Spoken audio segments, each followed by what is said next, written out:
नमस्ते दोस्तों, मैं हूं अनु। अलीप्रो सिटीसॉफ्ट में आपका स्वागत है। आज हम कक्षा 8 के लिए निर्धारित पाठ्य पुस्तक वसंत भाग 3 में संकलित एक नया पाठ लेकर आए हैं, जिसका नाम है टोपी। इस कहानी का लेखक है सृंजय। इस पाठ्य पुस्तक का 18वां चैप्टर है। इस कहानी में एक नन्ही गौरैया के माध्यम से संपूर्ण मानव जाति को कर्तव्यनिष्ठ बनाने की प्रेरणा कर रही है। इस कहानी द्वारा यह एक लोक कथा है। कहानी एक लोक कथा है। इस कहानी के माध्यम से लेखक ये समझाने का कोशिश कर रहा है कि देश में जब राजा अत्याचारी और जुर्मी हो जाते हैं और सीधे सीधे जनता पर अत्याचार करते हैं। इस कहानी में एक मादा गौरैया है और एक नर गौरैया, जिनमें संबंध बहुत ही घनिष्ठ थे। वह सदैव साथ साथ उठते बैठते, सोते जागते, हंसते रोते थे। एक शाम गौरैया ने गौरे से कहा, देखो आदमी कैसे रंग बिरंगे कपड़े पहनता है, उस पर कितना अच्छा लगता है। तो नर गौरे ने तुरंत विरोध करते हुए कहा कि कपड़े पहनने से आदमी बदसूरत लगने लगता है, उल्टे उसकी खूबसूरती ठीक ज़रूर जाती है। इस पर गौरैया ने कहा, एक दिन मादा गौरैया को टोपी पहनने का मन करता है। नर गौरैया कहता है कि हमें वस्त्रों की कोई आवश्यकता नहीं, हम तो ऐसे ही ठीक है। मगर मादा गौरैया अपनी जिद की पक्की थी। उसने विषय कर कि वह टोपी बनवा कर ही रहेगी। एक दिन उसे रुई का टुकड़ा मिला, जिसे पहले वह धुनिया के पास ले जाकर धुनवाती है, फिर सूत कतवाने के लिए कोरी के पास ले जाती है। सूत कतवाना यानी स्पिनिंग यार्न, तथा दोनों को आधा आधा हिस्सा मजदूरी दे देती है।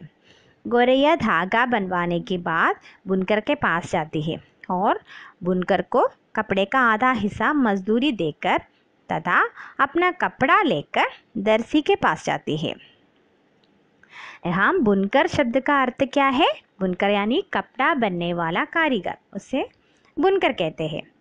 और दर्जी यानी टेलर, तथा उससे भी उसकी मजदूरी देकर उसे तो टोपियाँ बनवा लेती है।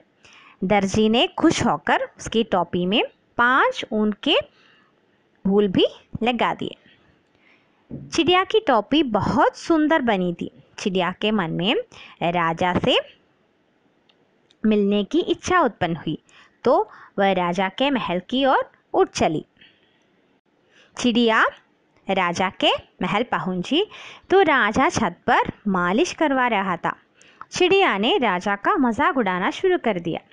राजा को क्रोध आ गया। उसने अपने सैनिकों को उस चिड़िया को मारने के लिए कहा, पर सैनिकों ने क्या किया? सैनिकों ने उसे मार नहीं, राजा के कहने पर उसकी टोपी छीन ली। उन सैनिकों ने क्या कर दिया? सैनिकों ने चिड़िया को मारने के लिए कहा, लेकिन सैनिक उसे मारा नहीं। फिर क्या किया उन्होंने? सैनिकों ने उसकी टोपी छीन ली। राजा उस सुंदर टोपी देखकर हैरान था कि उस चिड़िया के पास इतनी सुंदर टोपी कहाँ से आई।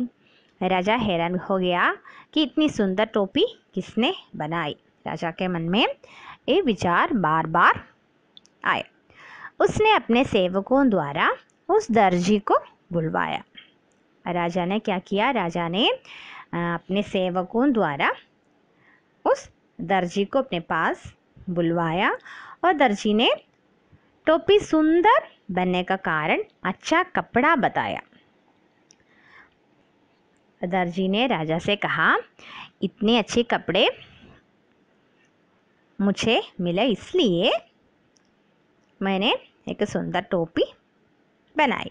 इस प्रकार क्रमशः बुनकर, कोरी व दुनिया को बुलावा भेजा। राजा ने क्या किया? राजा ने बुनकर, कोरी व दुनिया को वहाँ बुलवाया। उन लोगों ने कहा कि हम बहुत अच्छा काम इसलिए किया क्योंकि उन्हें मजदूरी बहुत अच्छी मिली थी। उन लोगों ने राजा से कहा कि हमें बहुत अच्छी मजदूरी मिली, इसलिए हम अच्छी तरह से ये काम करवा दिया। चिड़िया ने राजा को कहा कि उसने सारा कार्य पूरी कीमत चुकाकर करवाया है। वह राजा पर आरोप लगाती है कि राजा कंगाल है, तभी प्रजा को बहुत सताता है, उन पर कर लगाता है और तभी उसने उसकी टोपी भी छीन ली। चिड़िया ने राजा पर कई तरह के आरोप लगाती है और कहती है, राजा आप तो कंगाल है, आप प्रजा को बहुत सताता है और उन पर कर भी लगाता है और अब मेरी टोपी भी मुझसे छीन ली है, क्योंकि वह खुद इतनी अच्छी टोपी नहीं बनवा सकता। राजा को अपनी पील खुलने का डर हो जाता है। राजा बहुत लज्जित हुए, इसलिए वह चिड़िया की टोपी वापस कर देता है। चिड़िया राजा को डरपोक डरपोक कहती हुई निकल जाती है। यहाँ इस कहानी में सामाजिक सरोकारों से युक्त गधा कहा गया है। राजा और प्रजा की बंदों को ध्यान करते हैं। राजतंत्र और प्रजातंत्र के बीच का अंतर समझने में ये कहानी हमें बहुत सहायक सिद्ध होती है।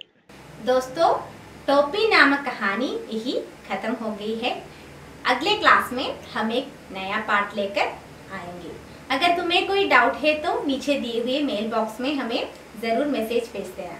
धन्यवाद।